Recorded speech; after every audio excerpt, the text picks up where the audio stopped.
اعوذ باللہ من الشیطان الرجیم، بسم اللہ الرحمن الرحیم۔ الحال وصف نکرۃ منصوبۃ مشتقۃ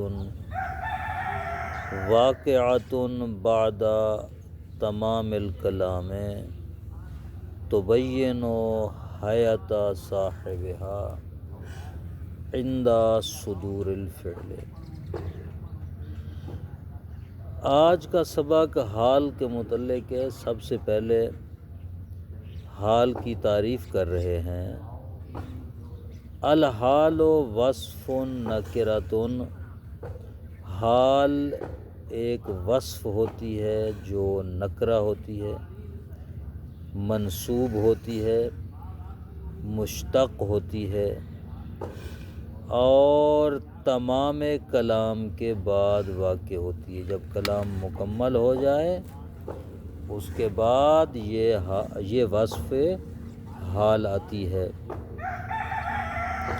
تبین حیات صاحبها، اپنے صاحب کی حالت کو بیان کرتی ہے، یعنی بالفاظ دیگر ذوالحال کی حالت کو بیان کرنے کے لیے آتی ہے۔ کب؟ عند صدور الفعل، جب فعل صادر ہو۔ نحو جیسے مثال عاد القائد من الحرب، قائد، رہنما، رہبر، لیڈر جو بھی کہیں، وہ واپس پلٹا جنگ سے ظافراً، کامیاب ہو کر۔ اب ظافراً یہ وصف ہے، صیغہ صفت کا ہے، نکرہ ہے، منصوب ہے، مشتق ہے، جو صیغہ صفت کا مشتق ہوتا ہے اسم فاعل، اور کلام تمام کے بعد واقع ہوئی ہے۔ اپنے صاحب یعنی ذوالحال القائد کی حالت کو بیان کر رہی ہے کہ قائد واپس لوٹا ہے کس حالت میں، واپس جب لوٹ اس کی حالت کیا تھی؟ کہتے ہیں کامیابی کی حالت تھی۔ فائدۃ المراد بوقوع الحال بعد تمام الکلام ورودها بعد جملۃ مستغنیۃ عنہا من جہت ترکیب الکلام لا من جہت المادہ۔ دیکھیں، ہر کلام کی دو جہات ہوتی ہیں، ہر کلام کو دو جہت سے دیکھا جاتا ہے، ایک معنی کے اعتبار سے اور دوسرا اس کو لفظ کے اعتبار سے۔ لفظ کے اعتبار سے مراد یعنی ترکیب، تجزیہ، اس کا ظاہری اعراب، اس اعتبار سے دیکھا جاتا ہے، اور معنی واضح ہے کہ معنی کے اعتبار سے کہ اس کلام کا معنی کیا ہے۔ اب جو اس کلام کے کلمات ہوتے ہیں، ایک مرتبہ وہ ظاہری ترکیب اور اعراب کے اعتبار سے ان کا استعمال ہوتا ہے، اور ایک ان اجزاء کا جو استعمال ہے وہ از لحاظ معنی ہے۔ بعض کلمات ہوتے ہیں جو ظاہراً ممکن ہے وہ عامل نہ ہوں لفظاً، لیکن وہ معنی دے رہے ہوتے ہیں، ممکن ہے ظاہراً معمول نہ ہوں لیکن وہ معنی اس کلام میں پیدا کر رہے ہوتے ہیں۔ تو اب یہاں پر یہی بات کر رہے ہیں، کہتے ہیں کہ حال تمام کلام کے بعد واقع، اس کا کیا معنی ہے؟ کہتے اس کا معنی یہ ہے کہ حال ایک ایسے جملے کے بعد آ جائے کہ جو جملہ ترکیب کے لحاظ سے، ظاہری اعتبار سے، اعراب کے اعتبار سے اس حال سے مستغنی ہوتا ہے، اس کو اس حال کی ضرورت نہیں ہوتی، لیکن معنی کے اعتبار سے اس حال سے مستغنی نہیں ہو سکتا، یعنی معنی کے اعتبار سے اس حال کی اس کو ضرورت ہوتی ہے، یعنی وہ جملہ معنی دینے کے لیے ضروری ہے کہ اس میں حال موجود ہو، لیکن جملے کو ترکیب کے اعتبار سے کامل ہونے کے لیے ضروری نہیں کہ حال ہو، حال اگرچہ اس میں نام بھی ہو تب بھی وہ جملہ ترکیب کے اعتبار سے مکمل ہوتا ہے۔ واضح بات یہ کہنا چاہ رہے ہیں۔ المراد بوقوع الحال بتمام الکلام، بعد تمام الکلام، کلام کے مکمل ہونے کے بعد حال کے واقع ہونے سے مراد کیا ہے؟ کہتے ہیں ورودها بعد جملۃ مستغنیۃ عنہا، یعنی حال کا واقع ہونا ایک ایسے جملے کے بعد جو حال سے مستغنی ہے، بے پرواہ ہے، یعنی اس کو حال کی ضرورت نہیں ہے، من جہت ترکیب الکلام، کلام کی ترکیب کے اعتبار سے، لا من جہت المعنی، نہ کہ معنی کے اعتبار سے، یعنی معنی کے اعتبار سے وہ جملہ حال سے مستغنی نہیں ہے، ترکیب کے اعتبار سے وہ جملہ حال سے مستغنی ہے۔ اذ کثیرا ما تکون الحال لازمۃ لاتمام معنی الجملہ، کیونکہ اکثر طور پر حال ضروری ہوتا ہے جملے کے معنی کو مکمل کرنے کے لیے۔ جملے کا معنی تمام ہی تب ہوتا ہے، مکمل اور پورا ہی تب ہوتا ہے جب حال موجود ہو، وإلا جملے کا معنی مکمل نہیں ہو سکتا۔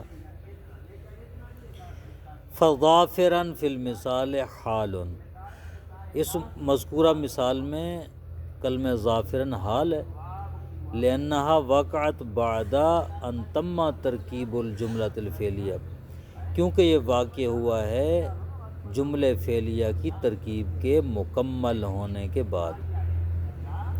ہاں اگر حال نہ بھی ہوتا تو جملے کی ترکیب مکمل تھی۔ مثلاً آپ یوں کہتے عاد القائد من الحرب، وہ بادشاہ رہنما قائد جنگ سے واپس پلٹ چکا ہے، مکمل ہے جملہ، ترکیب اس کی مکمل ہے۔ ولا یستغنی عنہا من جہت المعنی، لیکن یہ جملہ حال سے مستغنی نہیں ہے معنی کے اعتبار سے۔ وَهِيَ نَكِرَةٌ مُشْتَقَّةٌ مَبْنِيَّةُ الْحَیَاةِ مُبَیِّنَةُ الْحَیَاةِ، یہ حال نکرہ ہے، ظافراً مشتقہ ہے، جامد نہیں ہے، مبنی ہے، مبینۃ الحیات، حالت کو بیان کر رہا ہے، التی کان علیہا صاحب الحال، جس حالت پر صاحب حال ہے۔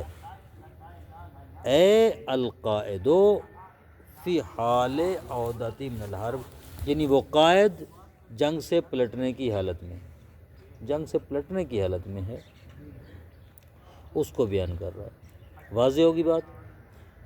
صاحب الحال لا یکون الا فاعلا او مفعولا او مجرورا، کہتے ہیں صاحب حال یعنی ذوالحال تین چیزوں میں سے کوئی ایک چیز ہو سکتا ہے، یا فاعل ہوتا ہے، یا مفعول ہوتا ہے، یا مجرور ہوتا ہے۔ جیسے واقف العالم خاطبا فی القوم، یا العالم ذوالحال فاعل ہے، خاطبا حال ہے۔ شربت الماء صافیا، یہاں صافیا حال ہے، الماء ذوالحال ہے جو کہ مفعول ہے۔ سرنی قدوم الصدیق غانما، یا غانما حال ہے، الصدیق ذوالحال ہے جو کہ مجرور ہے۔ وَيَلُذُّ لِي صَوْغُ الْكَلَامِ فَصِیحًا، یا فصیحًا حال ہے الکلام سے، الکلام ذوالحال جو کہ مجرور ہے۔ فوائد الاولی، پہلا فائدہ، لا فرق بین ان یکون صاحب الحال فاعلا او مفعولا لفظا و معنی او معنی فقط، کہتے اس میں کوئی فرق نہیں ہے کہ صاحب حال یعنی ذوالحال فاعل ہو یا مفعول ہو، لفظاً ہو، معنن ہو یا فقط معنن ہو، کوئی فرق نہیں ہے۔ جیسے فالعالم فی المثال الاول، پہلی مثال میں جو کلمہ عالم ہے، وقف العالم خاطبا فی القوم میں جو العالم ہے، ٹھیک ہے، فاعل فی اللفظ والمعنی، یہ لفظاً بھی فاعل ہے، معنن بھی لفظاً بھی اس میں فاعل کا صیغہ ہے اور معناً بھی فاعل واقع ہو رہا ہے اس کلام میں۔ وفی الماء فی المثال الثانی، دوسری مثال میں جو کلمہ ماء ہے، شربت الماء صافیاً ماء، یہ مفعولاً لفظاً و معنی، لفظاً بھی مفعول ہے، معناً بھی مفعول ہے۔ کیا مطلب؟ لفظاً کیسے مفعول ہے؟ نصب ہے، منصوب ہے، احسنتم، منصوب ہے، لفظاً منصوب ہے، اور معناً بھی مفعول ہے، یعنی مفعول کا معنی دے رہا ہے۔ والصدیق فی المثال الثالث فاعل معناً لا لفظاً، صدیق وہ تیسری مثال میں، سرانی قدوم الصدیق، یا صدیق لفظاً نہیں ہے فاعل لیکن معناً فاعل ہے۔ کیسے لفظاً فاعل نہیں ہے؟ کیونکہ لفظاً یہ مجرور ہے، قدوم الصدیق، قدوم مصدر ہے، مضاف ہو رہا ہے اپنے فاعل کی طرف، تو لفظاً یہ مجرور ہے کیونکہ مضاف الیہ ہے، لیکن حقیقت میں معناً یہ قدوم کا فاعل ہے۔ والکلام فی المثال الرابع مفعول معنی لا لفظا، اور لفظ کلام چوتھی مثال میں، یلذ لی صوغ الکلام فصیحا، یہ الکلام جو ہے یہ معنی کے اعتبار سے مفعول ہے لیکن لفظاً نہیں ہے۔ کیسے؟ الصوغ مصدر مضاف ہو رہا ہے اپنے مفعول کی طرف، تو لہٰذا یہ کلام مضاف الیہ ہونے کی وجہ سے مجرور ہے لفظاً، لیکن حقیقتاً یہ صوغ کا مفعول ہے۔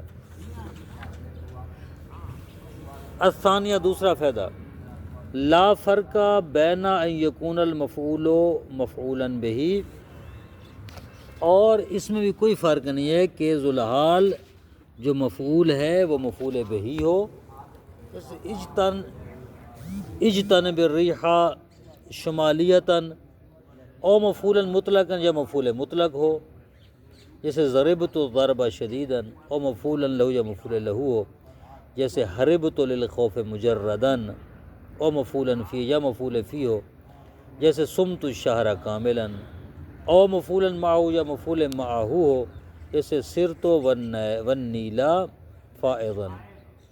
خوب، اس کا خلاصہ اس دوسرے فائدے کا یہ ہے، یہ کہنا چاہ رہے ہیں کہ اگر ذوالحال مفعول ہو، اس میں کوئی فرق نہیں ہے کہ مفاعیل خمسہ میں سے جو بھی مفعول ہو، چاہے مفعول بہی ہے تب بھی ذوالحال بن سکتا ہے، مفعول مطلق، مفعول لا، مفعول فی، مفعول معہ، سارے مفاعیل ذوالحال بن سکتے ہیں، جس طرح کی ان مثالوں میں ہے۔ پہلی مثال میں الضربہ، الریح مفعول بہی ہے، ذوالحال ہے۔ دوسری مثال میں الضربہ مفعول مطلق ہے، ذوالحال ہے۔ تیسری مثال میں مفعول للخوف، الخوف مفعول لا ہے، ذوالحال ہے۔ چوتھی مثال میں صمت الشہر، الشہر ہے، مفعول فی ہے۔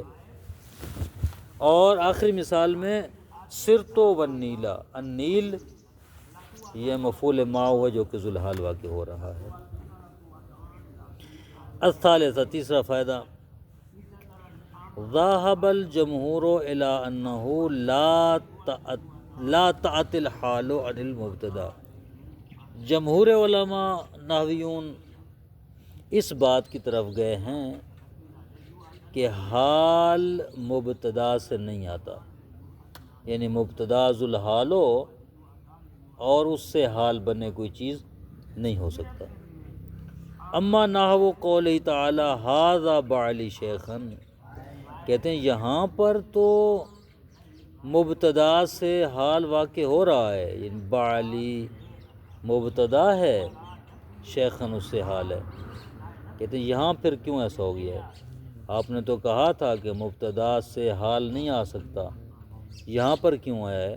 کہتے ہیں فَيُخَرِّجُونَهُ عَلَىٰ أَنَّ صَاحِبَ الْحَالِ هُوَ اسْمُ الْإِشَارَةِ بِاعْتِبَارِ الْمَعْنَى، کہتے ہیں کہ معنی کے اعتبار سے ذوالحال اس میں اشارہ ہے۔ ھذا بعلی شیخاً، ھذا ہے حقیقتاً ذوالحال جو ہے، کیسے؟ اللہ تعویل اشیرو الیہ، اس کو ھذا کو اشیرو الیہ کی تعویل میں لے جائیں گے کہ میں اس کی طرف اشارہ کرتا ہوں۔ فذهب سیبویہ الی جواز مجیء الحال من المبتدا، لیکن جناب سیبویہ کہتے ہیں کہ مبتدا سے بھی حال آ سکتا ہے، تو جناب سیبویہ کے مطابق شیخن جو ہے مبتدا سے حال ہو سکتا ہے۔ واختارہ ابن عقیل، ابن عقیل نے بھی اسی قول کو اختیار کیا ہے۔ صلی اللہ علی محمد و آلہ وسلم۔